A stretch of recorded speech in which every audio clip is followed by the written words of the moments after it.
Et bienvenue à cette autre édition de la revue de la presse camerounaise. Commençons notre périple ce matin avec le bi-hebdomadaire L'Essentiel qui, s'agissant du Covid-Gate, nous présente un rapport apaisé de la Chambre des comptes. Le troisième rapport de la Chambre des comptes de la Cour suprême qui vient d'être rendu public semble moins virulent que les deux précédents. Si le cercle de soupçons de malversation s'élargit, des structures comme la Task Force logée à la présidence de la République pour la riposte contre la pandémie de coronavirus s'en sortent plutôt disculpées. L'information ce matin, c'est à lire des pages 4 à 5. Le journal Repère nous amène au Parlement ce matin et nous présente le duel d'octogénaires au Sénat. Une décision signée ce lundi 10 avril 2023 de Niat Difendi Marcel, le président de la Chambre haute âgé de 89 ans, met son secrétaire général en congé de longue durée. Michel Meva Meboutou, 83 ans, officiellement déclaré, rentré à peine d'un long séjour médical à l'étranger. Retour au Cameroun subordonné à 3 conditions surréalistes que le patron de cette institution a visiblement mal appréciées.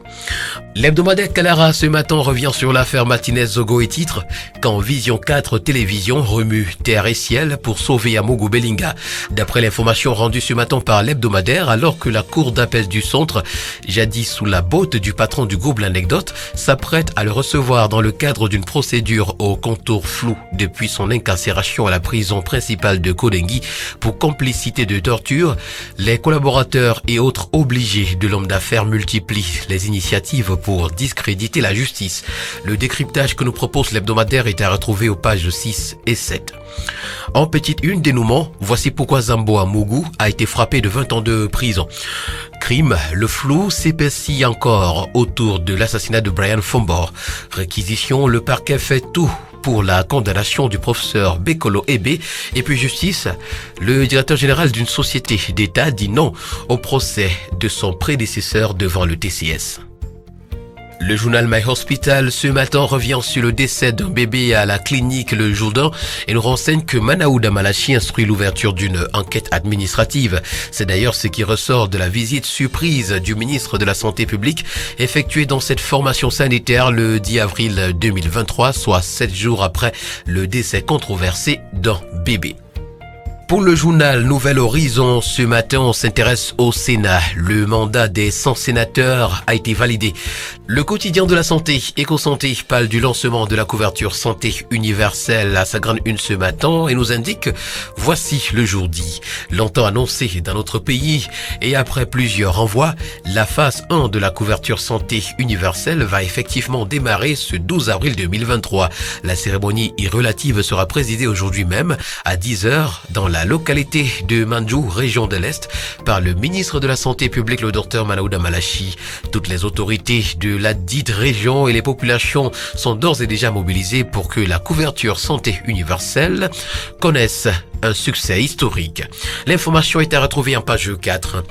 Produits cosmétiques en petite une, le MinSanté publie une liste de 328 produits dangereux. Et puis des pigmentations volontaires, le fléau prend de l'ampleur dans la ville de Kribi. Le cri d'alerte a été lancé au cours d'une campagne de consultation en dermatologie dans la cité balnéaire. Les spécialistes de ce secteur ont profité de l'occasion pour sensibiliser sur les méfaits de la dépigmentation volontaire.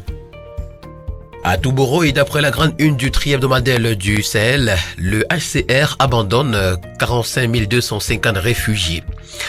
Camer Presse parle d'échanges commerciaux ce matin et nous renseigne que le Cameroun veut réintégrer l'AGOA.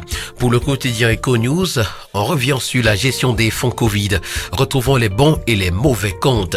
Le troisième rapport d'audit réalisé par la Chambre des comptes sur l'utilisation au cours de l'exercice 2021 des fonds spéciaux Covid a révélé quelques fautes de gestion.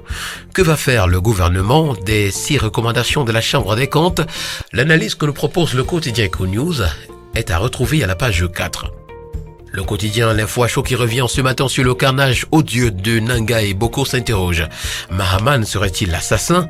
C'est à retrouver en page 10. Obsèque de l'honorable Dongo et Somba en petite une, la Léquier unie se mobilise. Lancement des activités de la couverture santé universelle au Cameroun. La santé se lève à l'Est.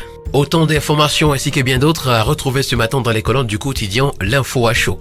Le quotidien parle de sécurité sociale et nous renseigne que nous nous acheminons vers la hausse des pensions vieillesse au Cameroun. La Caisse nationale de prévoyance sociale dit travailler pour augmenter le plafond des pensions retraite de 409 000 actuellement à 1 million de francs CFA, soit une hausse de 145%. Cette ambition a été dévoilée le 30 mars dernier par Noël Alain Olivier Mekulum Vondo et Kame, directeur général de ce fonds de pension à capitaux publics. Nomination du sénateur Leke Besongo Akem Fort Philippe. L'UPC dit merci au président Paul Biya. Le quotidien d'Amalmana le jour ce matin parle d'industrie et nous renseigne que seulement 13% du bois est transformé localement. Ce chiffre peu satisfaisant sort des échanges de la 4e édition du Business Networking Forum baptisé Mercredi de la PME organisé par Freeland First Bank à Yaoundé. Parlement à petite une, premier pas des nouveaux sénateurs et puis coopération, le Cameroun veut retourner dans l'AGOA. Le quotidien Mutation pour sa part s'intéresse aussi au Sénat et titre Pont d'or du secrétaire général. Rangé par la maladie, le secrétaire général de la Chambre haute du Parlement est mis en congé de longue durée sans préjudice sur sa rémunération et ses avantages. Le portrait d'un privilégié du régime Biya nous est présenté ce matin en page 7. Babari de Nanga et Boko, le bal des suspects et puis environnement que cherche Greenpeace au Cameroun. Le quotidien à capitaux publics, Cameroun Tribune ce matin parle également de Sénat, nouvelle cuvée, nouveaux défis. Des initiatives plus audacieuses en faveur des collectivités territoriales décentralisées, l'examen et le vote de loi, ainsi que le contrôle de l'action gouvernementale sont quelques éléments de la feuille de la route de cette nouvelle cuvée des sénateurs. Le doyen d'âge René Zengele, qui présidait les travaux, l'a indiqué hier en ouverture de la session de plein droit. Le journal Innovation qui parle d'entreprises publiques ce matin nous renseigne qu'une cinquantaine de PCA sont à remplacer avant le 12 juillet. Le 12 juillet 2023, les PCA en poste depuis 2017 auront finalement atteint le terme de leur mandat. Présentation des entités publiques ainsi concernées, les noms des PCA et le temps cumulé au poste, c'est à retrouver ce matin dans les colonnes du journal Innovation. Le quotidien Vert Émergence qui en parle également titre à sa grande une ce matin, Société publique, près de 50 PCA à remplacer. Nécrologie en petite une, l'ambassadeur d'Israël au Cameroun est mort. Et puis commerce, le Cameroun réduit son déficit commercial de 39%. Terminons ce matin avec le quotidien L'économie qui parle également d'entreprises et établissements publics et titre L'enracinement des PCA pose problème. Dans une tribune publiée le 6 avril 2023, le professeur Viviane Ondoa-Biolé révèle que 85% des présidents de conseil d'administration en fonction sont hors la loi. La durée au poste allant de 6 à 31 ans. Retrouvons ce matin des pages 6 à 7 la liste complète des PCA que le président de la République, Paul Biya, devra remplacer. Mesdames et messieurs, voilà qui met en terme à cette autre sortie de la revue camerounaise de la presse. Merci d'avoir été à l'écoute et rendez-vous demain pour une nouvelle édition. D'ici là, portez-vous bien. Agréable journée à tous.